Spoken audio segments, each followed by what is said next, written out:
ఇక్కడ ఇక చూడండి నేనైతే పాపడాలు వేపుతున్నా. అన్నం అయితే వండేసిన. ఇగో ఇందాక బియ్యం అవి తీసుకున్నాను కదా. ఇగో అన్నం అయితే వండేసిన. ఇగో ఇక్కడ అన్నం అయింది. ఇక్కడ చారు చేసిన, చింత పులుసు కాసిన. ఇగో తాలింపు పెట్టలేదండి, తాలింపు పెడతాను. ఇక్కడనేమో పాపడాలు చేస్తుండ. ఇక పాపడాలు దూరం పెట్టవు పొయ్యో పాపడాలు చేద్దామని. ఇగో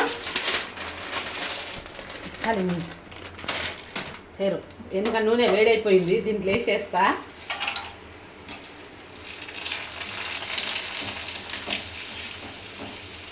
ఈ పాపడాలు అయిన తర్వాత దీంట్లోనే జీలకర్ర ఆవాలేసి నూనె కొద్దిగా తీసేసి తాలింపు పెట్టేస్తా.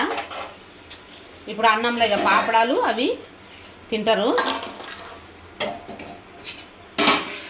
అన్నం అయితే వండేసిన నేను.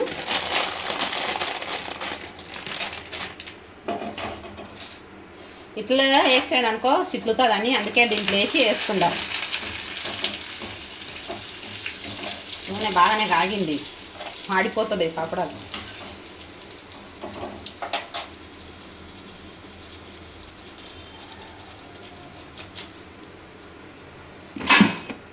ఇంకా ఇక్కడనేమో మండీలు అవి పెద్ద పాపడాలు గిట్ట తెచ్చింటివి. పెద్ద విన్ని కొన్ని విన్ని ఇది గిట బియ్యం పాపడాలు ఇవి గిట కొద్దిగా వేస్తా.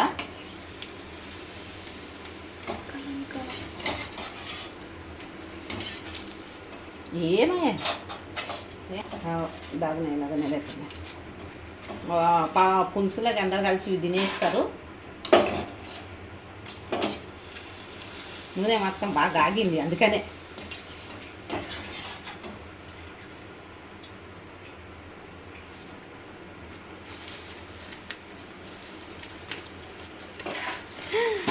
సీమేలు పట్టినాయి మా కాడ. ఇది రజీమేలు అయితే శతం పడుతున్నాయండి. ఇగో సీమేలు అంటారా, శతం సీమేలు ఉన్నాయి. ఎందుకో మా సీమేలు చాలా పడుతున్నాయి. ఇక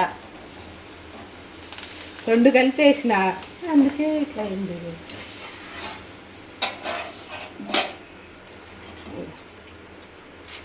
రెండు పాపడాలు కలిపి జైలు చేసేసిన.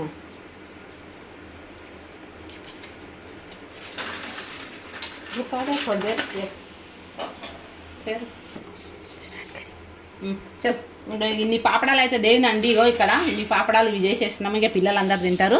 ఇక్కడ ఇక ఆవాల జీలకర్ర వేస్తుందా తాలింపు పెట్టనికే.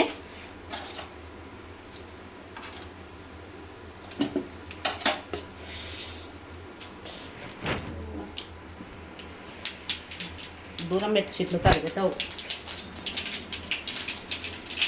మిరపకాయలు వేస్తా. మొన్న మా పిల్లలు నూనె పక్క వేసిండ్రు, మిరపకాయలు వేసిండ్రు. ఘాటు ఘాటు ఘాటు కూర. ఇల్లు 2 రోజులు ఘాటు అయింది. 2 రోజులు అదే చేసిండ్రంటే ఇట్లా నూనె వేయకుండా ఫస్ట్ మిరపకాయలు వేసిండ్రు. మిరపకాయలు వేసి ఇది చేసిండ్రు.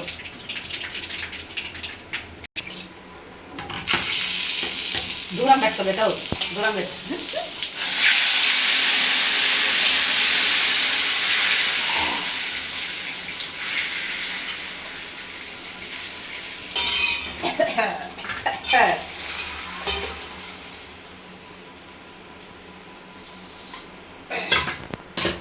ఇంకా మా లంచ్లోకి అయితే ఇక్కడ పాపడాలు ఇంకా ఇవి చిన్నవి చేసిన, ఇవి వేసేసిన తింటారు. ఘాటు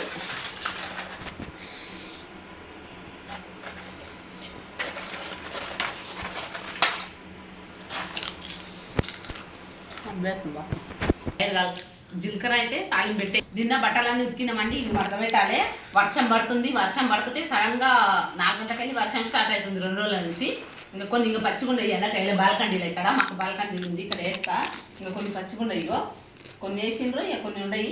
ఇంక ఇది లాడలు వేసుకుంటారు. మార్కెట్లో తెచ్చింటివి కదా లాడలు. ఇంకా ఎండ చూడండి, ఎండ బాగా వచ్చింది. ఇగో ఎండ బాగా వచ్చింది చూడండి, ఎండ వచ్చింది బాగా వచ్చింది ఎండ. ఇంకా నేనైతే అన్నం వండేసిన, చింతపులుసు కాసిన, తాలింపు పెట్టేసిన, పాపడాలు చేసిన. నా పిల్లలందరూ తింటారు. తినేసి ఇంకా నేను గిద తింటా. కొంచెం తినేసి ఫ్రెష్ అయ్యి ఇంకా మళ్ళా కొంచెం బట్టలు ఉన్నాయి, అన్నీ మడత పెట్టేసేయాలి. మడత పెట్టేసి ఇంకా చింతపలకాయలు వచ్చిన మా చిన్నమ్మ ఊరు వెళ్దాం, చింతపలకాయలు వేద్దాం అంటుంది. అదే మా చెల్లెళ్ళ అక్కడ ఉంటాయి. మా ఊర్లో అయితే బాగానే ఉంటాయి. మా తమ్ముడికి దింకరా అని చెప్పిన, నా పని ఉంది అని చెప్పిండు. ఇంకా వీళ్ళ నాన్న లేడు కదా, ఇప్పుడు ఊరికి వెళ్ళింది కదా. వీళ్ళ నాన్న వచ్చినాక వీళ్ళ నాన్ననే పంపిస్తా. ఇక ఎవరు పనులు ఉన్నాయి వాళ్ళు పనులు చేసుకోవచ్చు కదా. అందుకనే వీళ్ళ నాన్న వచ్చినాక ఇట్లా ఊరు వెళ్తాడు కదా. ఊరు వెళ్ళినాక చింతపలకాయలు తీసుకురమ్మని చెప్తాము. ఇక్కడ అమ్ముతున్నారు 100 రూపాయలకు గింత పుట్టుక ఉంది. 100 రూపాయలకు అక్కడ ఇన్ని ఉన్నాయి. ఊర్లో అయితే చెట్లకు మాస్తున్నాయి. మా ఊర్లో తీసుకురమ్మని చెప్తున్నా. ఇంకా అక్కడ పోయి వెళ్ళి తీసుకొస్తారు. ఇప్పుడు మేమైతే అన్నం తింటాం, అన్నం తినలేదు. సరే ఫ్రెండ్స్, మా ఛానల్ని చూడండి, సబ్స్క్రైబ్ చేయండి. బాయ్.